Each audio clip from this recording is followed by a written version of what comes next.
Ramadan, Ramadan, Ramadan di hati. Ramadan, Ramadan, ku mohon usah pergi.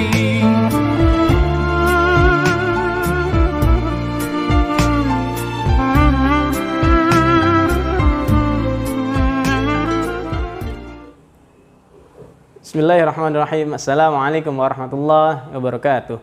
Innal hamdalillah nahmaduhu wa nasta'inuhu wa nastaghfiruh wa na'udzu billahi min shururi anfusina min sayyiati a'malina may yahdihillahu fala mudhillalah wa may yudlilhu fala hadiyalah. Asyhadu an la ilaha illallah wa asyhadu anna Muhammadan abduhu wa rasuluh la nabiyya ba'da.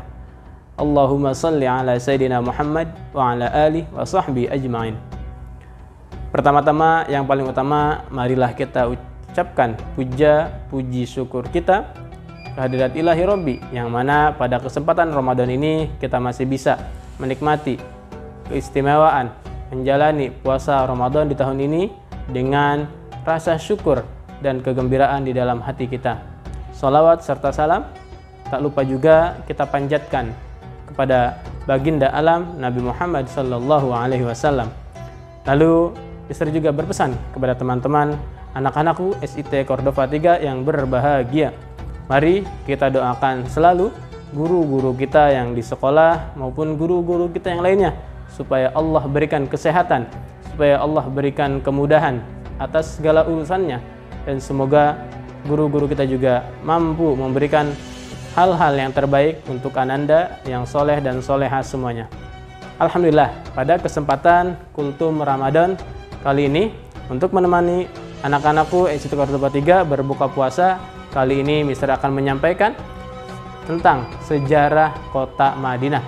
Sedikit yang akan Mister sampaikan pada kesempatan kali ini, karena waktu berbuka sebentar lagi.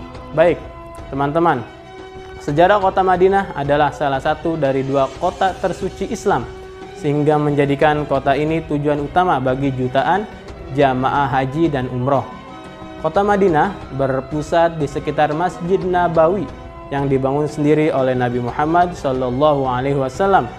Kota ini disebut juga Al-Madinah Al-Munawwarah, yang disebut kota bercahaya atau yang berarti kota bercahaya, karena peran pentingnya dalam kehidupan Nabi Muhammad Shallallahu Alaihi Wasallam dalam penyebaran Islam di dalamnya. Sejarah Madinah terletak sekitar 453 km dari Makkah.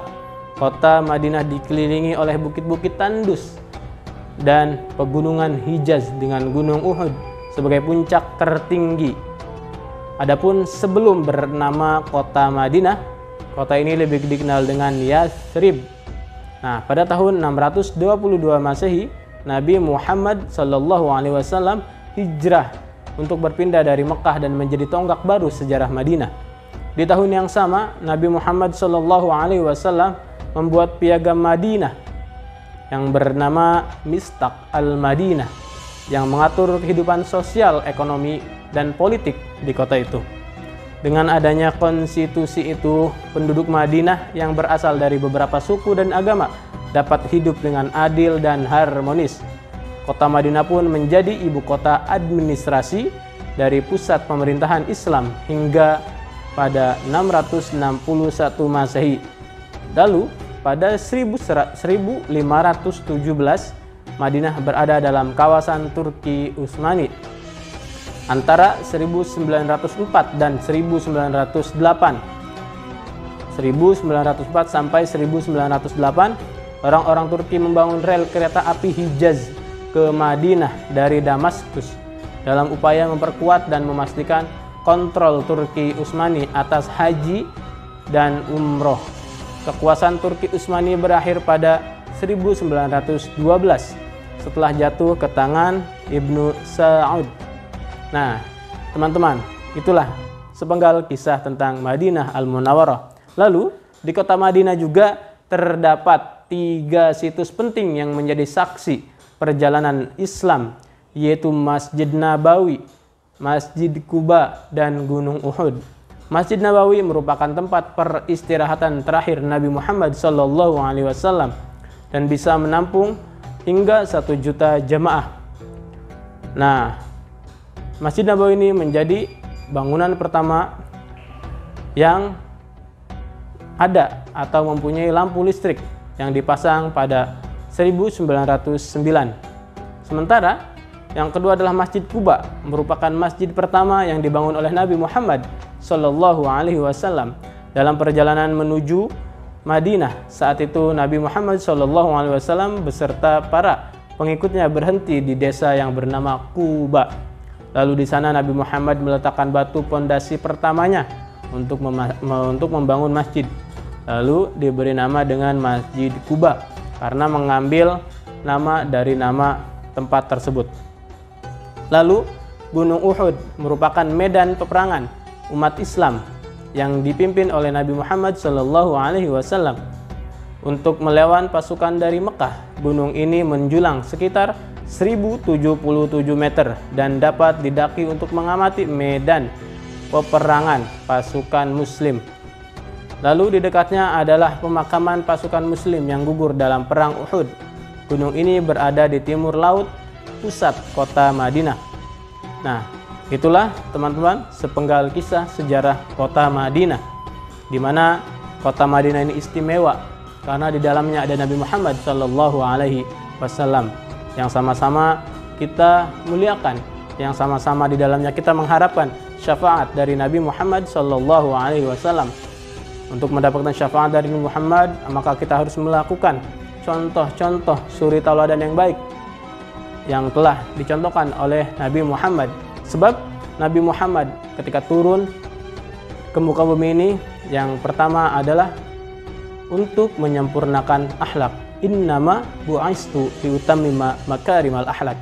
Maka ketika kita mengaku cinta dengan Nabi Muhammad, maka kita harus menguatkan, kokohkan akhlak kita, akidah kita, menghormati sesama, menghormati guru-guru kita, menghormati ayah dan bunda kita, dan saling mengasihi kepada yang lebih muda, saling menghormati kepada yang lebih tua. Itulah hal yang paling utama, adalah akhlak kita. Kita sempurnakan akhlak kita, kita perbaiki akhlak kita yang kurang baik untuk menjadi pribadi dengan berakhlakul karimah. Sebab ketika kita sudah mencontoh suri tauladan Nabi Muhammad SAW, maka kelak kita akan mendapat syafaat dari Nabi Muhammad SAW. Begitulah teman-teman, istimewanya kota Madinah adalah adanya manusia mulia yang bernama Muhammad SAW. Mungkin hanya sampai di situ Mister sampaikan sejarah kota Madinah.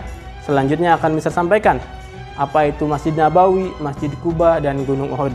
Tapi pada kesempatan sahur nanti. Maka dari itu, teman-teman silahkan disimak dan diperhatikan terus kultum-kultum dari guru-guru semuanya, supaya mendapat hal-hal baru, supaya mendapat wawasan-wawasan baru, supaya teman-teman ahli dalam hal segala bidang. Baiklah, mungkin itu yang bisa sampaikan.